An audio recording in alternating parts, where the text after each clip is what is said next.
Hello there. Welcome to On the Beat, the podcast that uncovers full frontal male nudity in cinema. My name is Laura, and I am joined by my unfortunately fully clothed co-host Ryan. Hey. Oh, sorry. Wait, sorry. Oh my god, what happened to you? I'd fallen asleep because we were watching The Canyons. Oh, well, spoiler alert, we are talking about the 2013 erotic thriller drama, The Canyons, in part 3 of 2022, Schrader-thon. Paul Schrader. Yes. The Canyons. My boy, Paul Schrades. Mm. The third one, we had a huge gap in full frontal films from Cat People in 1982 to 2013, The Canyons, unless I'm missing something in between. If we did, we'll go back, but I don't think there was one in between. No. It was a bumpy ride in there. Well, that's the thing. What The Canyons makes up for in its inclusion of male full frontal nudity, it does not make up for in terms of quality. I really think you need to give it a break. You need to give it a bit of a break. Tiny budget, crowd-funded, and I think there's some wonderful moments in this film. Well, I think you've got a lot more to say about it than I do. I am the researcher here, so I'm here to drop the knowledge. Yeah. Drop the tidbits. There's a lot of very questionable things here, but I mean, I'm not going to, rip away at the story and how poor the acting is, and oh my god! kind of you're not? how bad a first impression the film gives when it's this kind of incredibly brightly lit bar scene with next to no music in it, and probably one of the most lifeless bar scenes I've ever seen in my life. And certainly, yeah, James Dean isn't winning any awards for. He's about as convincing as a Jehovah's Witness, as far as I'm concerned. Let me throw out there the cast list, which we have Lindsay Lohan as Tara, James Dean as Christian, Nolan Funk as Ryan, and also Gus Van Sant is in this movie as a therapist. Yeah, but I mean, for funsies. He might as well just not be there. He's a very classic-looking white man. I just want to point that out. I never knew what he looked like before. Let's put it this way: he's got a lot more to do in that small cameo he has in Jay and Silent Bob Strike Back, where he's just sitting in the background. Ben Affleck asks him, "Gus, what do you want us to do in the scene?" And he basically just counting his money. He's just like, "I don't care." What was the movie called? It was Good Will Hunting 2, Hunting Season. Yeah. Yeah. Yeah. I love that very much. Yeah, that's great. So the synopsis for this film is: the discovery of an illicit love affair leads two young Angelinos on a violent, sexually charged tour through the dark side of human nature. I guess that's fine. Sure. It's kind of a weird thing. I mean, there's some jealousy and some moide. The film But not the murder of the person I was expecting to get murdered, but that's... It is. No, it is what I it mean, is. by the time that happens, you're just kind of like, well, right, whatever. And then the way the film kind of starts itself out is effectively like this conversational, this melodrama, like this exchange of I guess, like relatively quite sordid and torrid sex games that this couple are into, where they effectively bring strangers into the bedroom, and, for better or for worse, he's either fucking them or the couple are fucking each other and the guy's watching, or like there's a whole string of things kind of going around. So when the Tons of Christmas kinks involved. Pretty much, yeah. There's plenty of stuff to go on here. So effectively, as it starts, and the way I was kind of viewing it was, it feels a little bit like a poor man's Sex, Lies, and Videotapes. I mean, it doesn't hold a candle to it whatsoever, but it kind of feels a little bit like that. Okay. That disappears very quickly. But overall, that is the very crux of like what we're presented to with their working relationship, is that there's effectively this control element when it comes to, I guess, these sex games that they play with each other.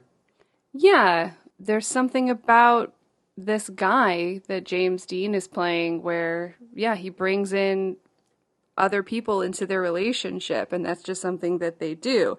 Apparently, he loves her, and she has love for him, but then that's just their kink together that I think is more on his side than hers, because he seems to be the one that organizes everything through his apps and whatnot. And he's just saying, oh, yeah, we're having people over. They're on their way. Well, there's a power struggle, and there's obviously meant to be a sense of who's in control, and it's like, I hold all the money, because he's a trust fund baby.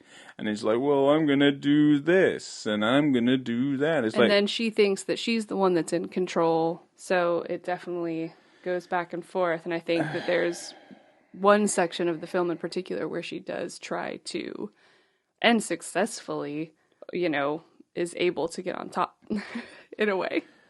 yeah.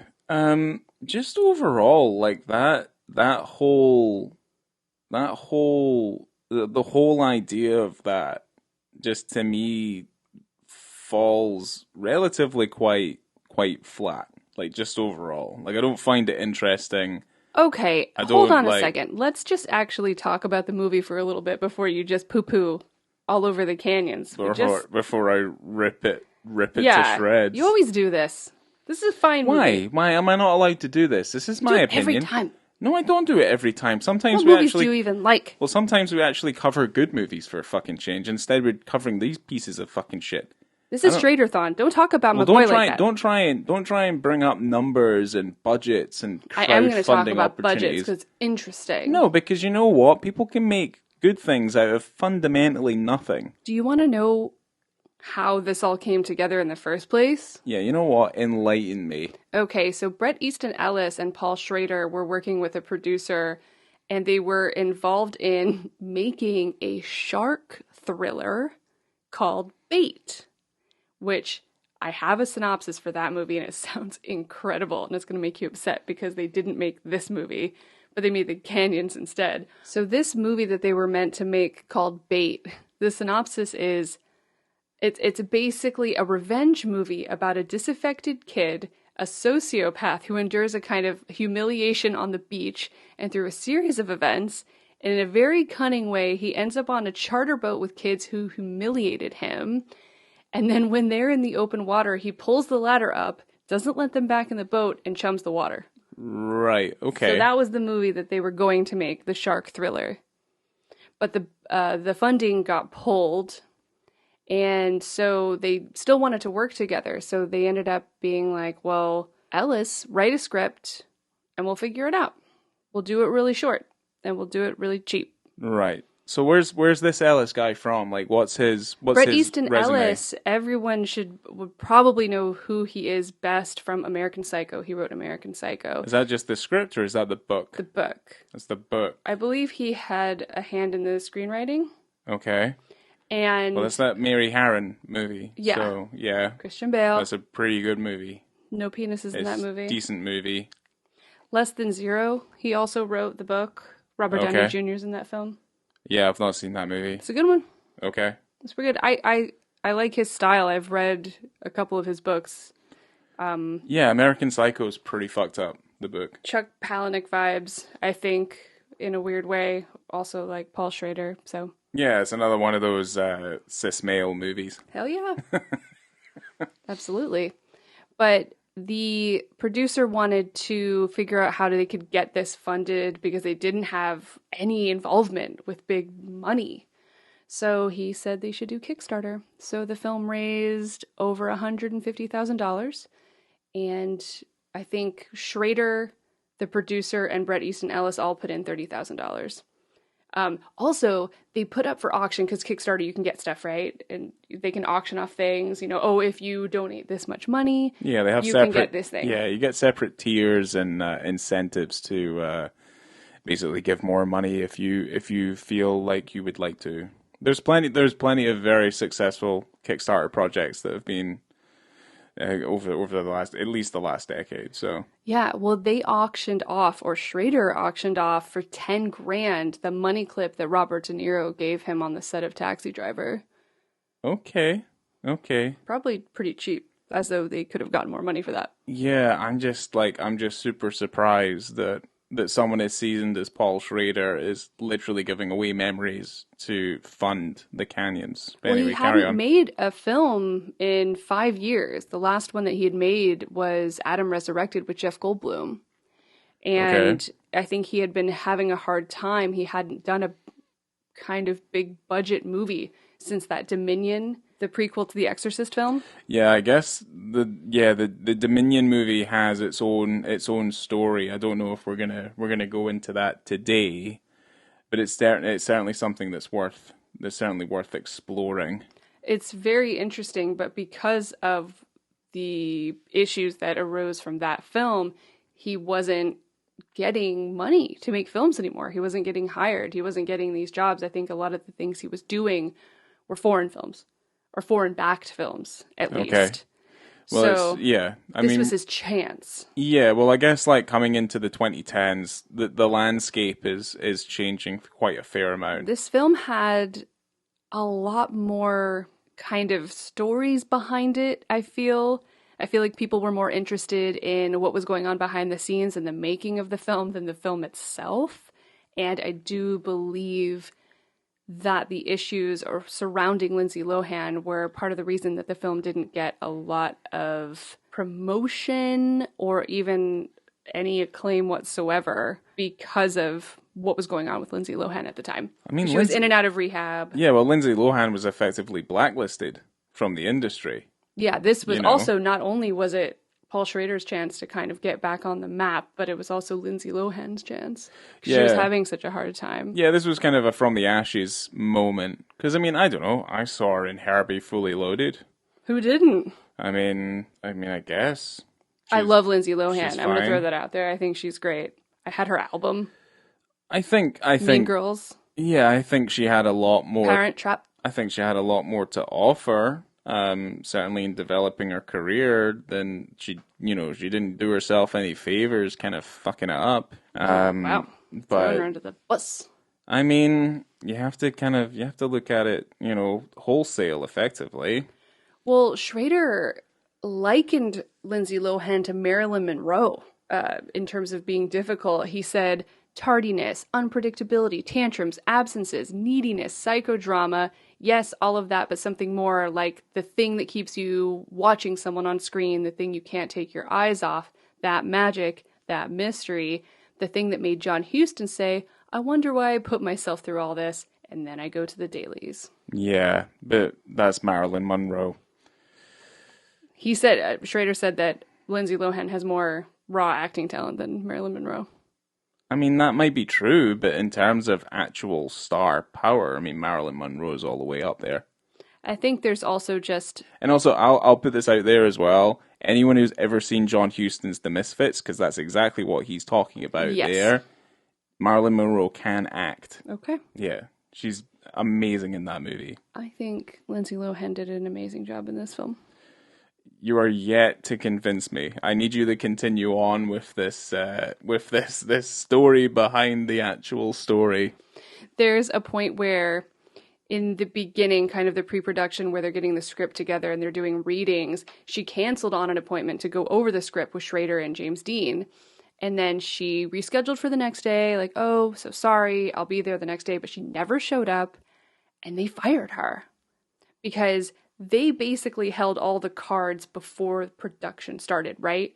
So they're saying, we've got someone in Paris, we've got them on the phone, ready to take over your role if you fuck this up. And she kept messing it up.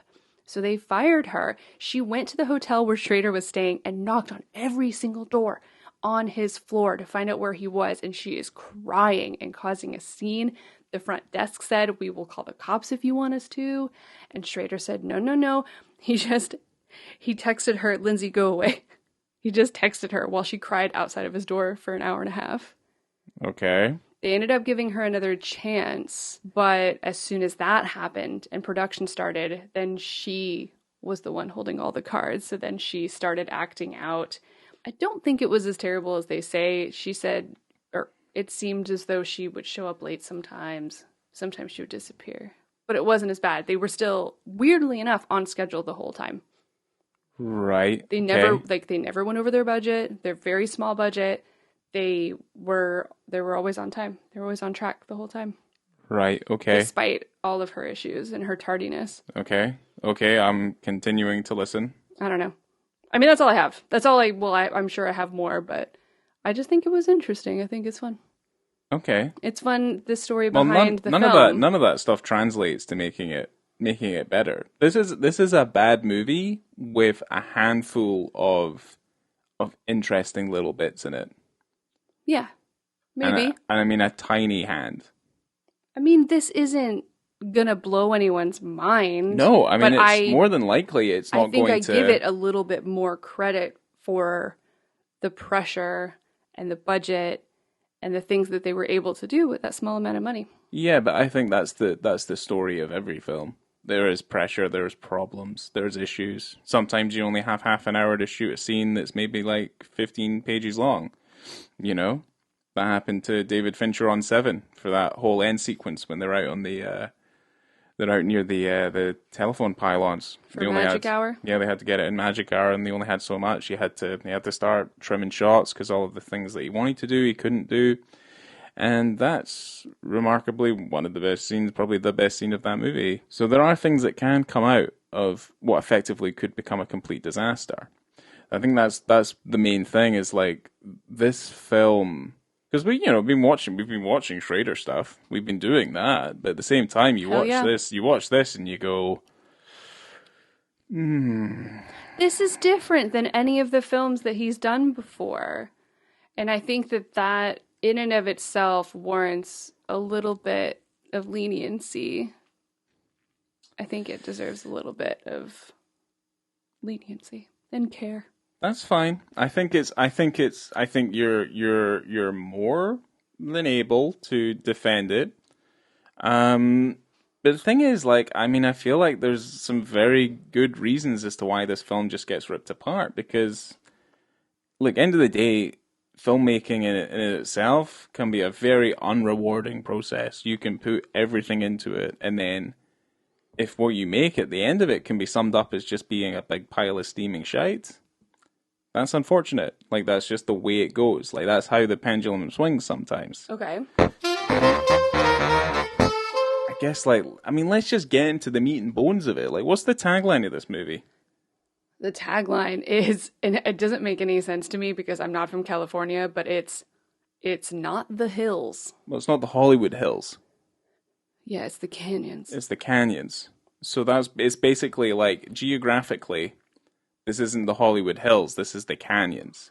And there's a lot of stuff at the beginning of the movie where basically it's, I don't know where it would be, but it's like all the disused buildings, all the abandoned buildings, abandoned like cinemas and things, like basically all of the stuff that would make LA feel like classic LA, that's all completely dead and disused and not used anymore. Yeah. And this is effectively a film about the film industry. It's not a very good film about the film industry, but it does cover, I guess, this kind of middle tier, low tier kind of budget movies that are made and kind of, funded by this guy who's just a millionaire.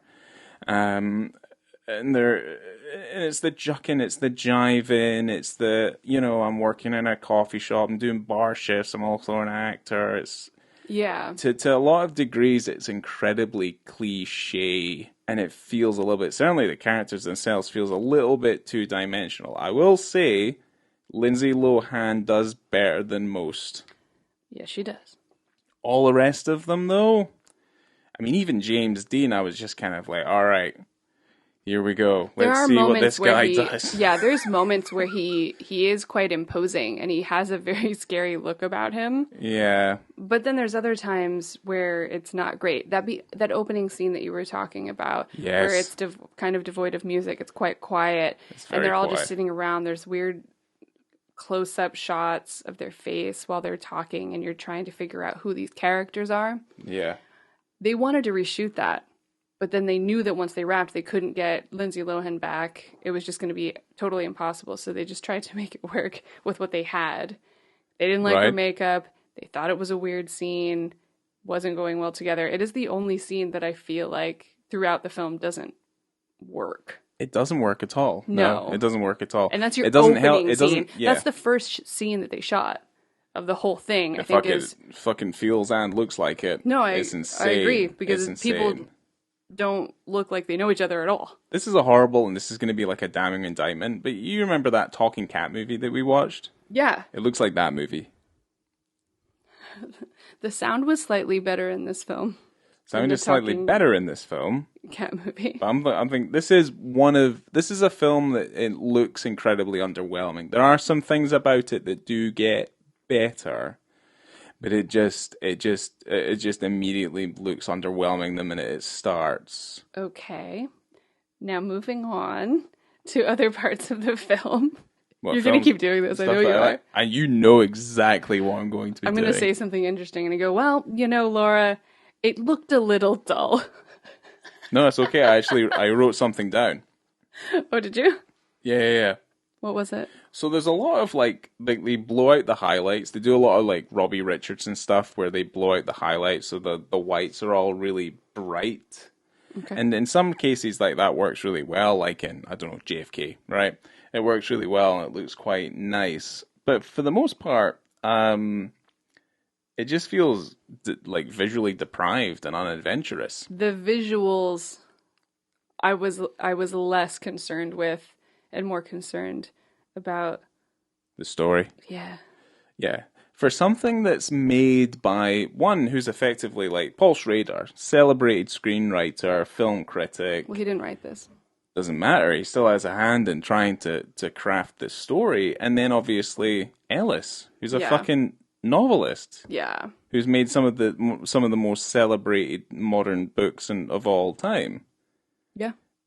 And this is what they come out with. Yeah. You know what I mean? You can't blame the actors in this, even though it does feel like, I was going to say this, but I do like The Room, but it's just, I kept on being reminded of amateur actors. Just amateur hour, man. Amateur hour. And the only reason that fucking James Dean guy is in this movie is because he can get his dick out and he doesn't fucking ask any questions. That's the only reason he's here. Yeah, he was very professional. Bret Easton Ellis was the one who was pushing James Dean. Schrader didn't want him. He thought that he wouldn't be able to get out of his porn mind and actually do some real acting.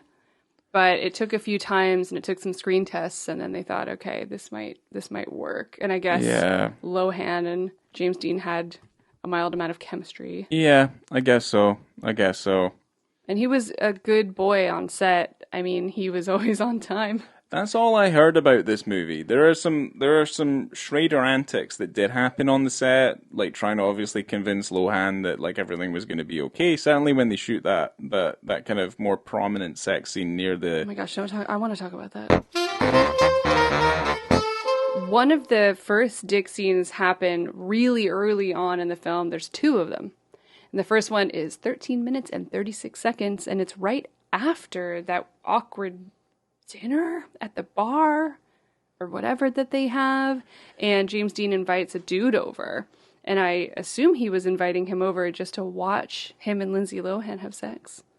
It looks that way. I mean, as it kind of transpires, that's exactly what he's there to do. I mean, I don't know why you seem to think that first scene's the most awkward, because the awkwardness just continues. I think they get more comfortable as time goes on, but that first scene is just the weirdest one.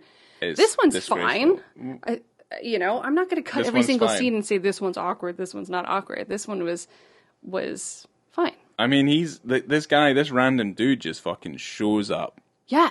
And They're like, oh, have a tequila shot. Those guys in that house have the same cups that we have. They're from IKEA. yeah, that's obviously, I mean, Those you know. what do you call them?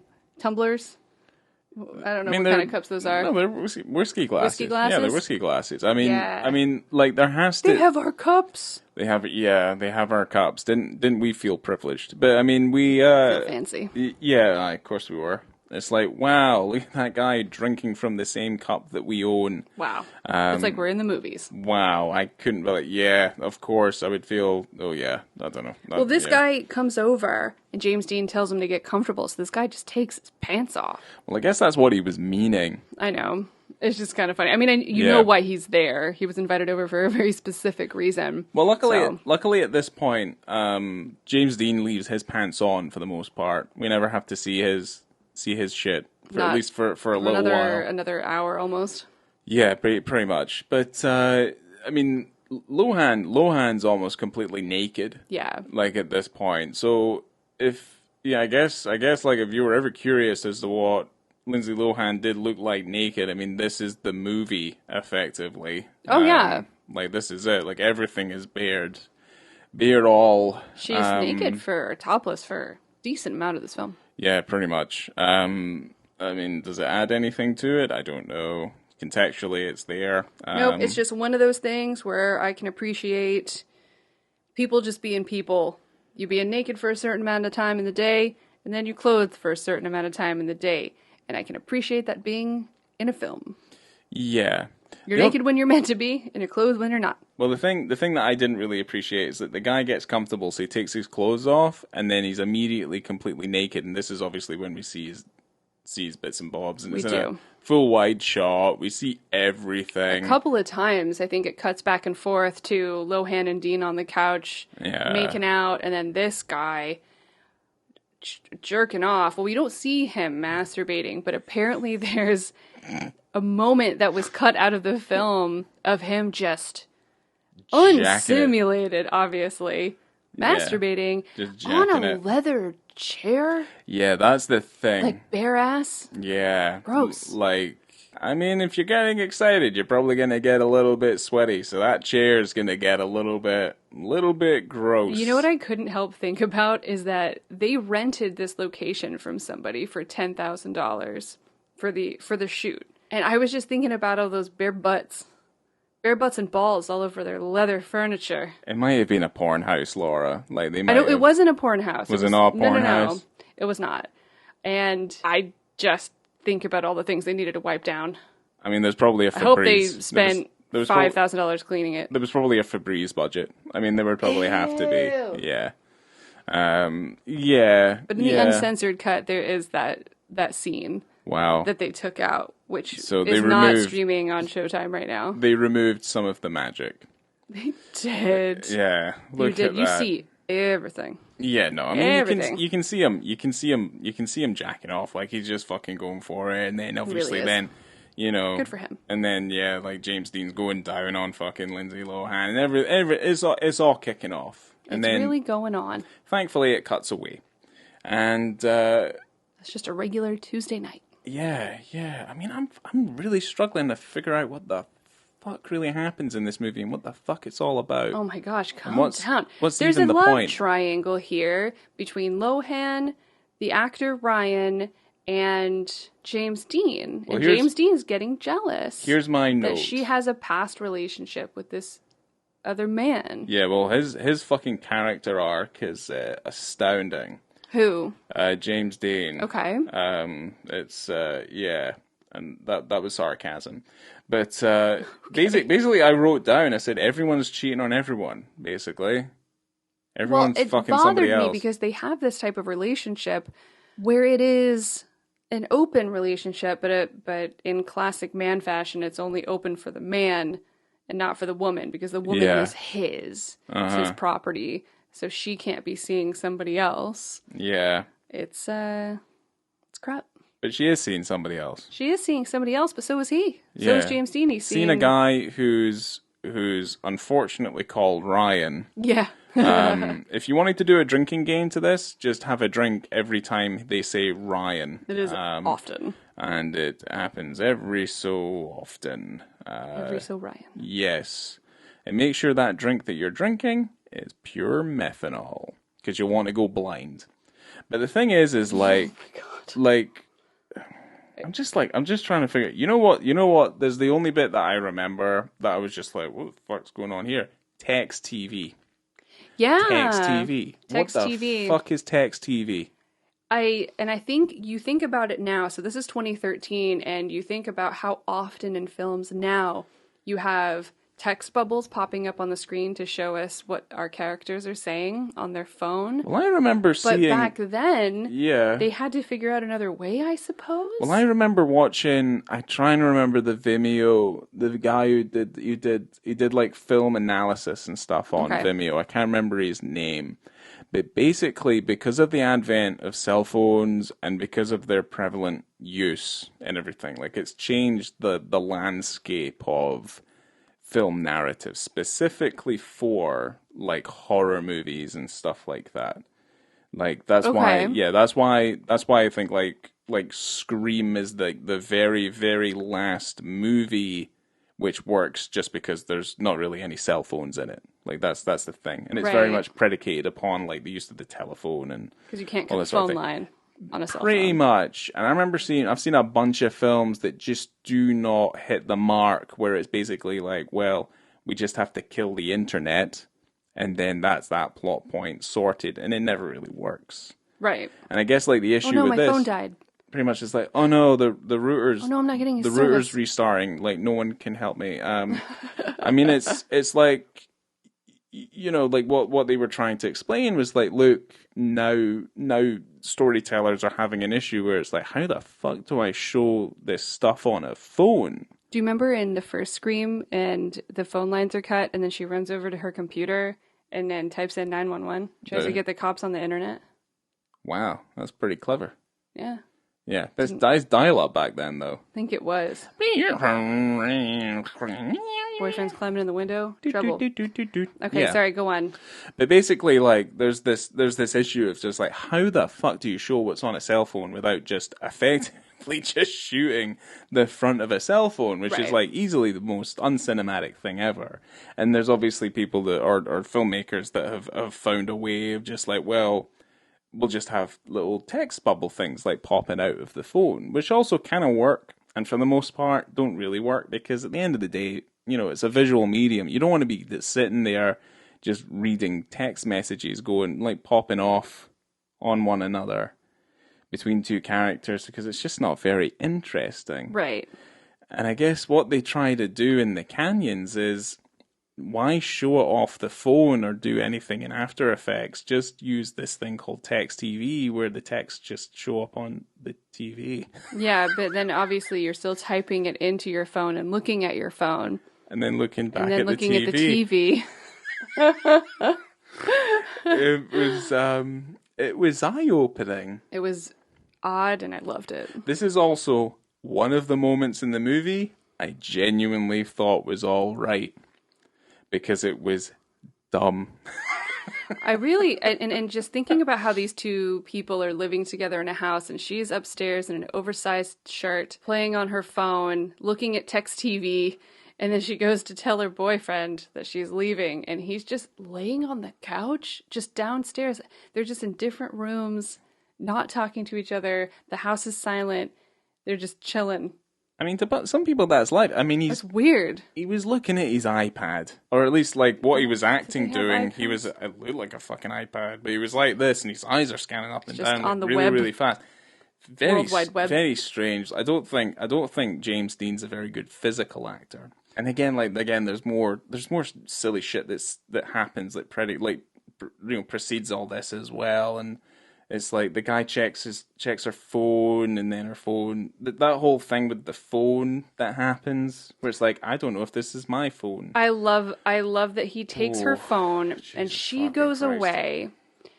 And while she's away, James Dean has his hacker friend come over to hack her phone. Fucking guy. Hack her Facebook to also hack her friend / old lover Ryan's Facebook to see if they're friends on Facebook. Yeah, because I'm wondering if I could do this. I mean, has anyone hammered down on the down key for whatever reason? And then you're looking at looking at the screen and you're like, it's not moving. This guy's a genuine hacker, though. And he was like, hacking away. Let's say like 20 seconds. Let's just all here. And he's like, no, wait. And the thing hasn't moved. It's like, no, that's the same picture we've been staring at for the last 10 seconds. Yeah, the page hasn't moved, and then he finally looks up and realizes, oh yeah, this is what I was looking for. It's a picture of my girlfriend with this guy. Yeah, who they'd already had a relationship together as well. So why would it matter if they were on Facebook? Exactly. Yeah, and then he goes, hey, I think I figured out those deleted texts you wanted me to see. Oh, God. And then the texts pop up. I swear I thought it was going to go on Text TV, and it just says, I think he knows about us. Loved it. And then James Dean says to the hacker friend, he goes, how quickly can you hack into his bank account? Yeah. Which comes to nothing. It does come to nothing. It basically is just like Ryan has no money one point in the movie. Yeah. I barely could hack into this Facebook account. What do you think? I'm going to hack into a bank? Like, fuck you, Christian. You've taken away my money. I'm angry. And it's like, what the fuck? Wait a minute. Hold on a second. I'm just realizing something. What? When Ryan comes out of that Amoeba record store and he goes to the ATM, he doesn't have any money. Maybe it did come to something. I just thought it was because he was poor. Maybe he hacked him. Are you kidding me on? He gave him a hack. Are you honestly not able to put two and two together? Did you remember that? That's that's one of the few things in the film I understood. 2 seconds ago I said it came to nothing and then you agreed with me. No. I think I'm just a little bit delirious because we both sat down and watched the canyons. You just napped through the canyons. No, we've got his hacker friend to fucking wipe his bank account, and then he's like, of the $23.98 he had in his bank account, already pouring out a poor man. It's like, fuck, I can't afford my CDs. It's like, what the, like, who cares? Like, who cares? Like, what was the whole point of that I would be very upset if I went to the store and I couldn't buy my CDs. It's tragic.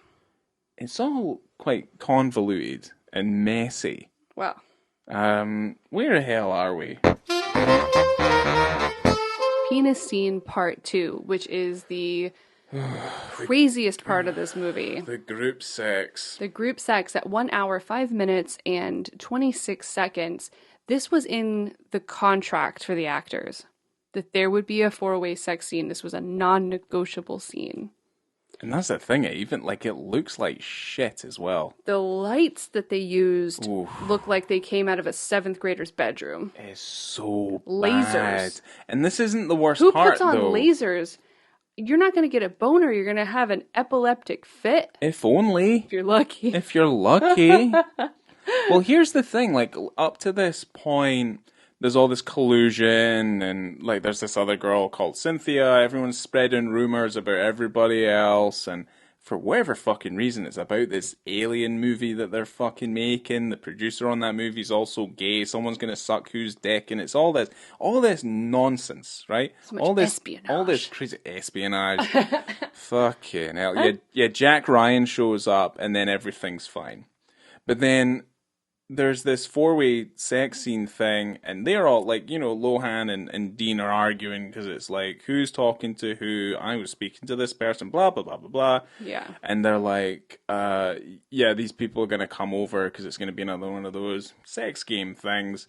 And they're like, well, I can cancel it if you want. And it's like, no, just invite them over. And it's like, okay, Tell them to meet me upstairs. I'll be upstairs. And then, well, I think they want to use the pool first. It's like, I don't give a fuck. It's like, all right, okay. So she's chilling upstairs in her undies. Yeah, and these guys come out of the pool, but they walk. I mean, obviously they're skinny dipping. Why not? It's a sex party. Right. And yeah, James Dean and this other guy. Don't think you see the other guy naked, but you 100% see James Dean naked. Well, that other guy, as far as I'm aware, no idea who he is. He's just referred to as the hot guy. This is the only film he's ever been in. They're porn actors, those two. Well, the lady had some credits that I saw. The guy... Sexy credits? No idea.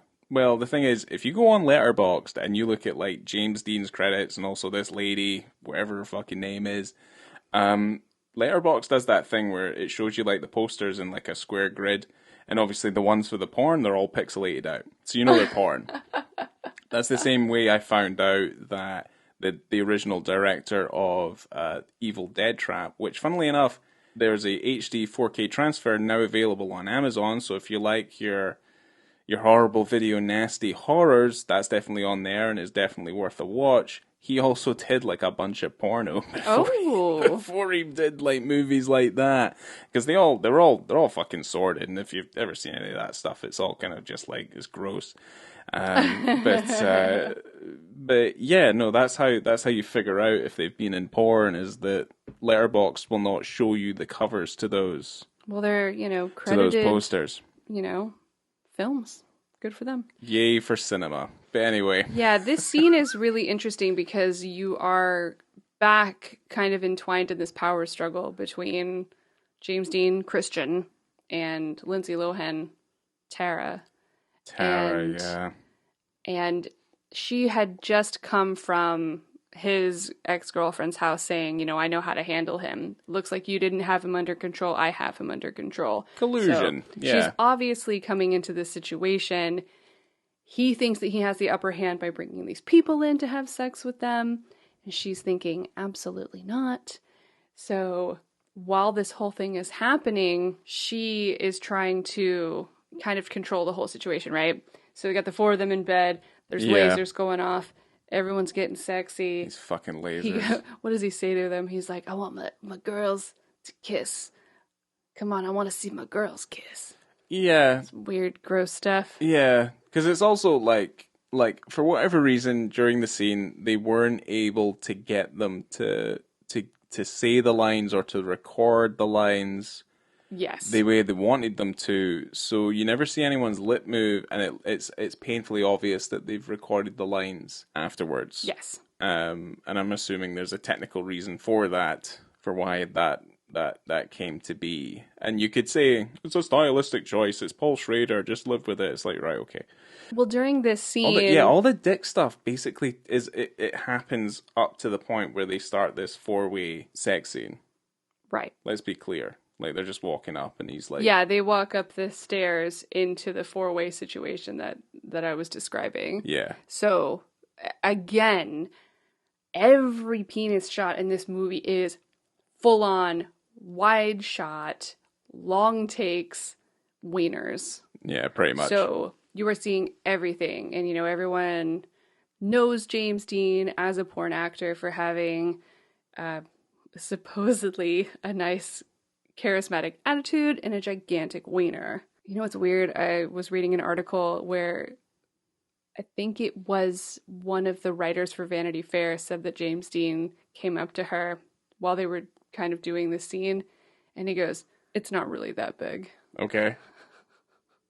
Just so awkward. Yeah, I mean, you can see it. It's, it has heft. I mean, to be fair, who really gives a fuck? I'm just saying, he has a reputation. It's attached to him. I don't typically talk about way penises look, or, it is what it is, and I'm happy that they're there. We did the same thing with the Simon Rex, the Red Rocket movie, But he seems like a pretty good guy, Simon Rex. Yeah. But anyway, they do this 4-way sex scene, and then Lindsay Lohan takes control. Yes, she does. She has him do some sexy stuff. Yeah. And he doesn't like it. No. I've got some things to say about that. This is when I fucking lost the plot. But yeah. What do you mean? So, would you want me to say what happens? In what? What do you mean? In this 4-way scene, how Lindsay Lohan forces the other dude to kiss James Dean, and they start like making out properly, and then forces the other dude to fucking suck his dick. Yeah, she makes this guy go down on her boyfriend. Yeah. He's not happy. Well, I guess, here's the thing, with that scene, is, that scene can go any which way. It could end up with the women in a very compromised situation with, these two other dudes in the room. It ends up turning into, a nightmare scenario or any of those sorts of things where it just ends up going a little bit too far. I can understand what she's trying to do. And she's trying to just kind of play mind games with this cunt. But at the same time, it looks really bad. You're not really 100% sure if that's what's happening because what you're hearing is just the dialogue that's been overlaid on the top. No, you know what's happening. And you're kind of just like, right, okay, well, here it is. And then, all right, well, he's sucking his dick. The thing that kind of pissed me off, and this is the thing that's like, that's the dick scene, by the way. There you go. That's the second one. Dick scene. And thankfully, the last one. But, the thing that really fucking pissed me off is the scene with Gus Van Sant, who plays the therapist. He doesn't need to be there. Gus doesn't need to be there. He doesn't need to be associated with this whatsoever, right? But he's talking to James Dean, and James Dean goes on this fucking rant about the sex scene that just happened, where he's like, I felt objectified, he didn't feel like he was in control. Basically, he is referring to us all of the stuff that we already figured out from watching the fucking thing anyway. It's all exposition at this point. And he's just fucking battering on, saying he's objectified. And I'm like, for fuck's sake, cut this out. Should have cut out the first scene. Should cut this scene out as well. Okay. I'm like, I'm really sorry you felt objectified. Yeah, I'm not sure exactly why that scene is there. They kept talking about his therapist. And then, I don't know if it was necessary to show your therapist. No, well, he didn't. Yeah, he didn't really... the scene itself doesn't bring anything to the table, you know? It's just another one of those quite overly bright scenes where you're just like, oh, and then it's like, oh, there's Gus Van Sant. It was nice to see a different location. It was nice to see a different, yeah, I mean, I guess so. That library? Yeah. I mean, here's the thing, as the film progresses, the cinematography gets better. Oh. I don't know why I seen that. That's something I kind of realized. I was just like, oh, that looks a little bit nicer. You know, oh, there's a nice use of color there, whatever. All right, okay. Lindsay Lohan was apparently being difficult during this four-way scene. And obviously, as I was saying, it was in her contract. She has to do it. So Schrader's yelling at her, it's in your contract. You have to do this. She's hiding in a closet with a friend of hers, and they're just drinking. And she's just like, she was in there for an hour. Right. And Schrader's freaking out. Okay. Then she comes out of the room and she's laying on the bed. She's just laying there and won't take her robe off. And Schrader's losing his mind. So he's trying to figure out what to do. The light's about to come up because they were filming at night and she's taken the piss. And so he decides that he's going to take all of his clothes off because maybe that'll make her feel comfortable. So he just goes, hey, Linz. She looks over and he's dropped trow. And she's like, laughing, going, oh my god, Paul. And she's like, why not? Takes off all of her clothes. She wanted everyone to take off all their clothes, but then they just had more of the crew leave to not have to deal with this situation. Yeah, I don't think at any point I'd be like, yeah, I'll satiate her fucking desires, this drama queen. Well, they ended up being able to do that scene in one 14-minute take. And there was that moment that was actually in that scene, which is very alarming to watch. And they actually closed the movie with a similar thing where she just stares straight down into the barrel of the camera and smiles. Yeah, that was actually one of my favorite parts of the movie. But then when you think about the nature of how, I guess, like Schrader was able to get that scene in the can, that's her just staring down, giving him a big fuck you, probably. Giving her a little winky wink. Yeah, so she's definitely playing it up. She's playing up to the camera a fair amount with that sort of thing. And they do. Yeah, you're right. They reflect the same thing like directly at the end. It's just not as effective. It's kind of just like, ooh. But at least that one moment, I was like, that's all right, actually. Like, that's actually pretty decent. That was effective. Yeah. But whether it was intentional or not, I don't know. Yeah, he could have cut it out, but he didn't, and I think that it is pretty cool. No, well, he needed to get some flourishes in there because this film is dangerously lacking them. Yeah.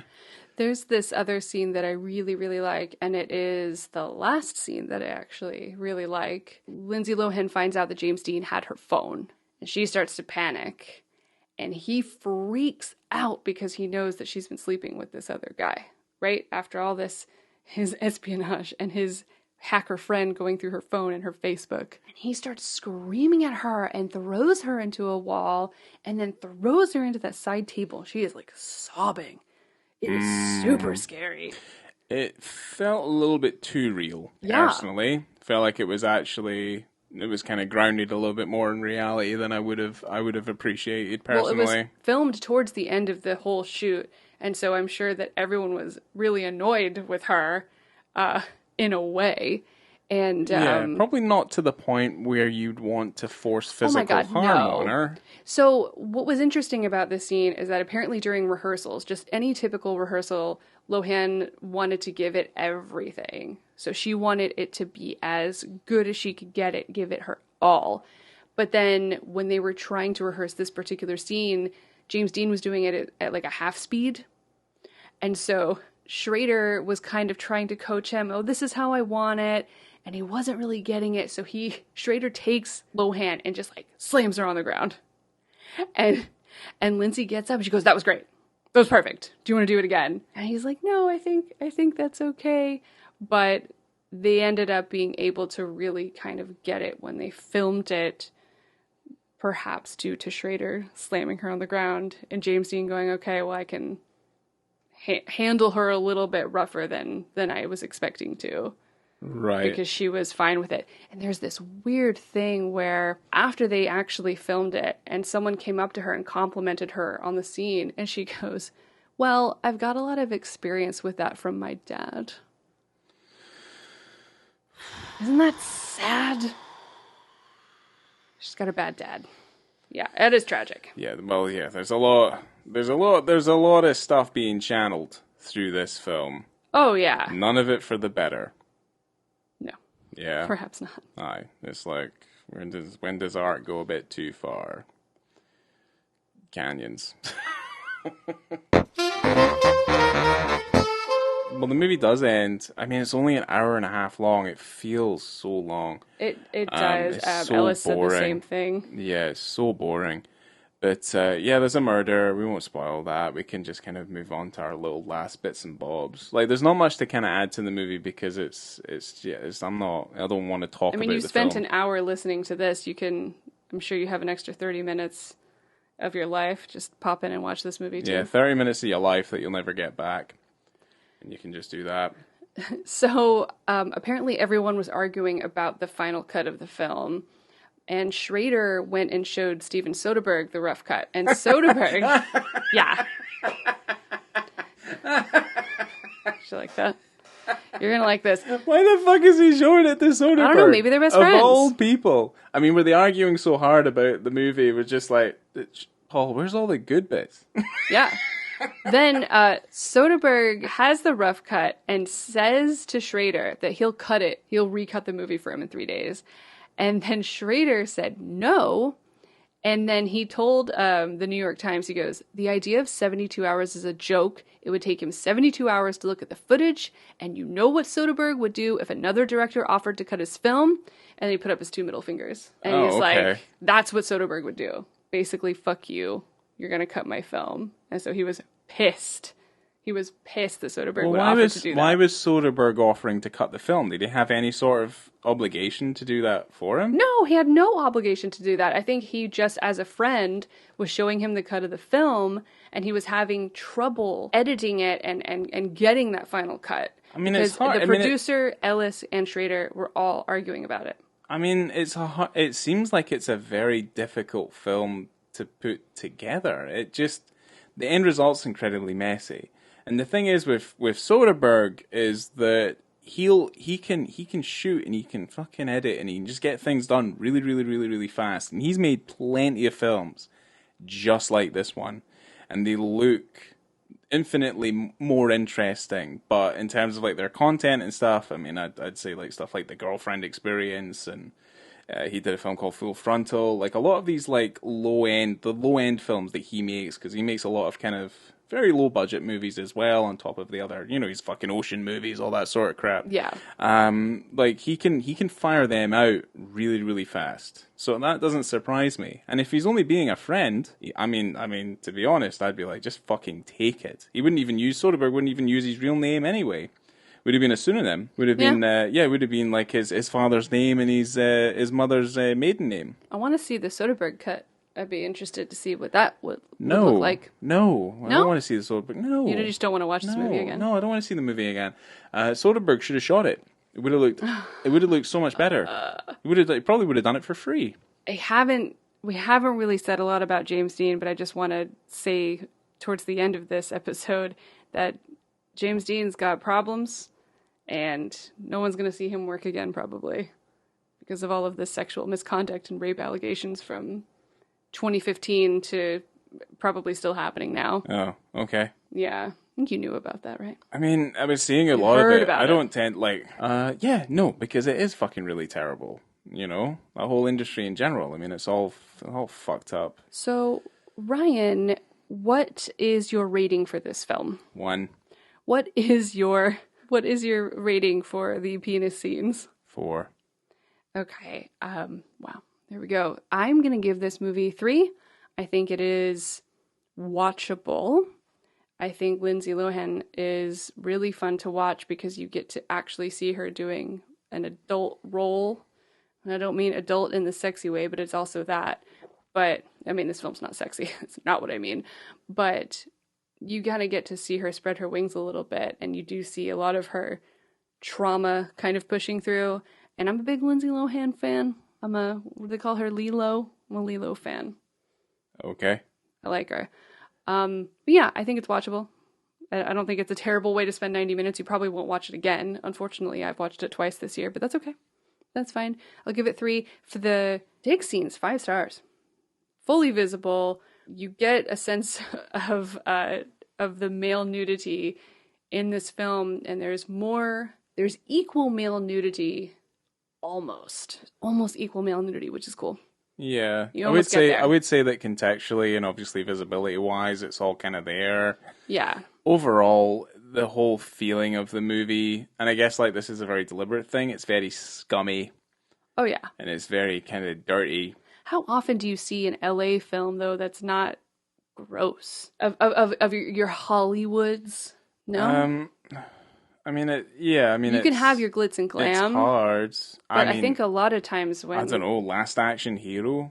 Yeah, that movie's awesome. Yeah, it's LA looks amazing in that movie. Because it's the movie inside the movie, obviously. Yeah. Well, the thing is like... Well, no, that's when like LA looks amazing in that movie, and then they come to New York. Oh, yeah. And he's like... New York in the 90s. I have just shot a man! And nobody cares. Yeah, and it's like, okay... That's fine. That movie gets not enough credit. Take his shoes.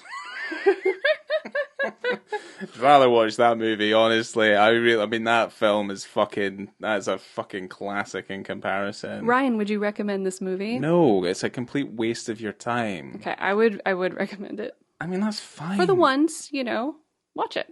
Why not? What else are you doing? Especially if you're listening to this podcast, you probably already watched it. Good for you. Yeah, good for you. Well done. You're in the same shitty boat that we're in right now. This is a lovely boat, and it's afloat. I'm enjoying. Yeah, I'm enjoying course. It. Yeah, it's a boat that's also occupied by James Dean and Lindsay Lohan. Oh yeah, that's right. You know what I mean? Like, it's not a fun boat. No. I didn't say it was fun. No, it's not a fun movie. No, I'd rather it was like that film Bait that they wanted to make. I'm about to throw some chum in the water and jump in. I want that shark movie so bad. Yeah, so awesome. Yeah, well, I mean, I'd rather do that. Okay. Than do that. I mean, I think that film sounds fucking interesting, and I have no idea how they got to this. I haven't got a clue. I mean, I explained it already. Still don't understand it. Still, I am very confused. I am angry. Coming to you from the parking garage at Amoeba Music, I have been Laura. I'm just going to put the canyons back on again for when I go to bed, because it will immediately put me to sleep. You know what I didn't get to say? I didn't get to say, nod for me, baby. Nod for me, baby. Nod for me, baby. Yeah, who cares if you nod for this? Thank you guys for being here for part 3 of Schrader-thon 2022. We'll see you for part 4. Yeah, I'm looking forward to part 4, because we're not going to tell you what it is. Has to be better than this. Let me think of, is it? Is it better than this? Oh, it is better. Oh, yeah. It's much better than this one. I'm stoked about that one. Fuck. I love that movie. Yeah, it's a fucking good film. It's a good movie. Christ, yeah. Fuck. And it's a rough dick scene, but that's a good movie. Yeah, aye, it is. It is. See you next time. So angry.